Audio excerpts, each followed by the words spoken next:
Next in building your financial independence is to keep strict accounts. Don't let yourself or anyone else talk you out of keeping strict accounts. You've got to know exactly where it comes from. You've got to know exactly where it's all going. Don't fall into the "I don't know where it all goes" trap. Don't fall into that. It just gets away from me. No, keep strict accounts. It's much easier than it used to be with personal computers and so many households and the software that's readily available. It's as easy as entering your deposits and checks and receipts, and the computer will tell you exactly where you stand. And it does more than that. If you're really wondering where it all goes, the computer will tell you that too. Most of the programs let you categorize your expenditures. Print it out, and you'll know exactly by category where it all goes. And when it's right there in front of you, you'll be able to evaluate what you're buying and what you're wasting. Take that wasting part and add it to one of your capital funds. It'll get you there that much faster. And here's another part of building your financial independence. It's a matter of attitude. First is philosophy about money. Second is attitude about money. Here's the best attitude. All of us must pay for democracy and freedom and free enterprise and a marketplace and a country second to none with gifts brought here from all over the world. I finally became a happy taxpayer once I was educated. You say, well, they misuse it. What do you care? That's not going to make any difference in your future, is it? That's not going to greatly reduce your chances to become rich and powerful. It shouldn't make any difference at all whether they misuse it or not. Sure, we need to vote well so the country is run as well as possible, and there's as level a playing field as possible, but what if there isn't? I'm telling you, you can't base your life on that. Vote well and then chart your own course. Vote well and take charge of your own life. We've all got to pay. And after you pay your taxes, pay yourself first. Take care of the stuff off the top first, and learn to live off the rest. Make your investments, whatever size they are, before you pay your bills. Give to charity before you buy the extra things you want. A man I know has an MBA from Harvard and an engineering degree from MIT. Smart guy.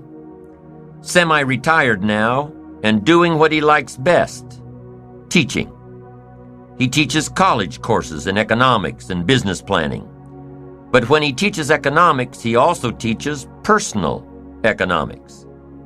This is what he starts his classes with. Decide how you want to live now versus how long you want to work. Decide how you want to live now versus how long you want to work. This means if you want to spend everything you make now, you'll have to work longer and harder. If you spend everything you make now, you'll have no choice but to work longer and harder.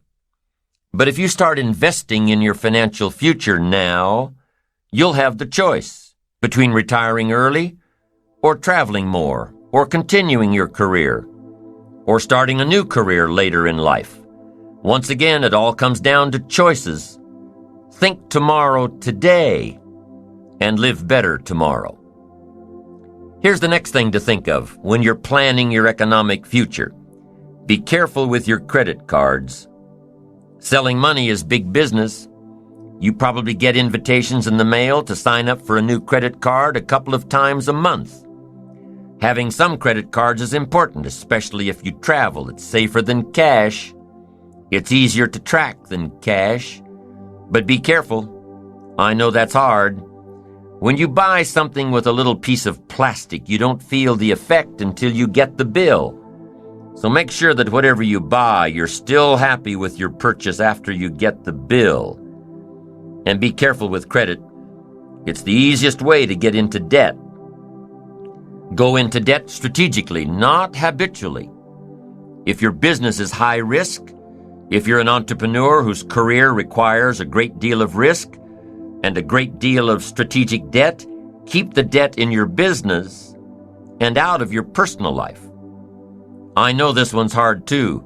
because for most entrepreneurs looking for capital, the lender requires you guarantee the debt personally. So plan your debt just as you plan your fortune. Here's another point to remember in becoming financially independent. It's hard to get rich fast. It's easy to get rich slowly. It doesn't happen overnight. With conservative investments, it takes a while. It takes discipline to keep adding value to your future. A little every month, a little every month, a little every month. It takes time to build your fortune, your financial independence. There's a saying about investing, time, not timing. The saying says time, it takes time. Now, if playing the stock market is what you do, then you know that timing is a whole other ball game. But for the average person, it's time. A study was done a while back that analyzed stock market investments. The study took two scenarios into consideration. The first one took place over 40 years. In the first scenario, stocks were bought at the very worst possible time and sold at the very worst possible time. Bought high and sold low. And after 40 years, the average return was around 10%. Scenario 1 dealt with time. Now, in the second scenario, stocks were analyzed over a 10-year period. The second scenario dealt with timing. Stocks were purchased at the best possible time and sold at the best possible time. After 10 years, the average return was around 10%. Be patient in building your financial independence. It will come small steps at a time, little advantages after little advantages. It's hard to be patient, but it's just like building your ambition and achieving your goals. It happens one step at a time. And what if patience has nothing to do with building financial independence? What about those trust fund babies that are handed their financial independence on a silver platter, never having to work a day in their lives? First car is a Porsche. First house is a mansion. First job is at daddy's company. What about those people born rich?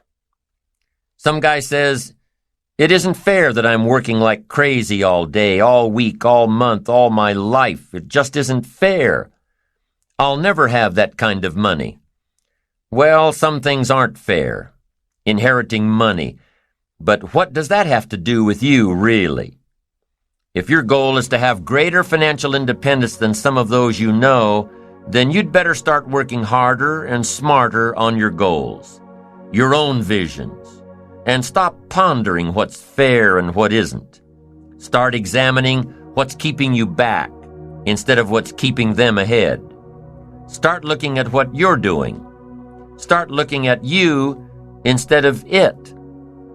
There are plenty of stories and examples and experiences of people who began their careers destitute and had enough resolve to do it until they had more than they ever dreamed of. Study the experiences of others who built their way to the top instead of those who were born there. And what if you decided you had to be rich? What if you really followed the power of your ambition and your life started turning around? Well, aside from getting on the right track, increasing your earning potential, decreasing the percent you spend, increasing the percent you save, invest, give away, aside from all the benefits of achieving, there will also come some disappointments. Disappointments in the circle of friends you started with. One of the disappointments that come from achieving all you can be is in the people who choose to remain right where they are. They will chastise you for your accomplishments. They will abandon you for trying to become better. They will remain behind and say, "Boy, he's forgotten us now that he lives so well." And they'll probably say more than that. They'll probably gather in their little group and say all sorts of things to justify their own mediocrity. But remember, those who choose to stay behind have chosen their own path. an average path, a path of mediocrity. And those who have climbed above the crowd almost always wish they could return to their earlier friends, to embrace them in friendship and love, and try to help them get out of their ruts, to share ideas of hope and inspiration. But it rarely happens. Jealousy builds a big wall, one that is almost impossible to break down. So as you change, your life will change, your friends will change, your circle of influence will change. And that's part of achievement and ambition and success, an ever-changing process required to become the person worthy of reaching your goals.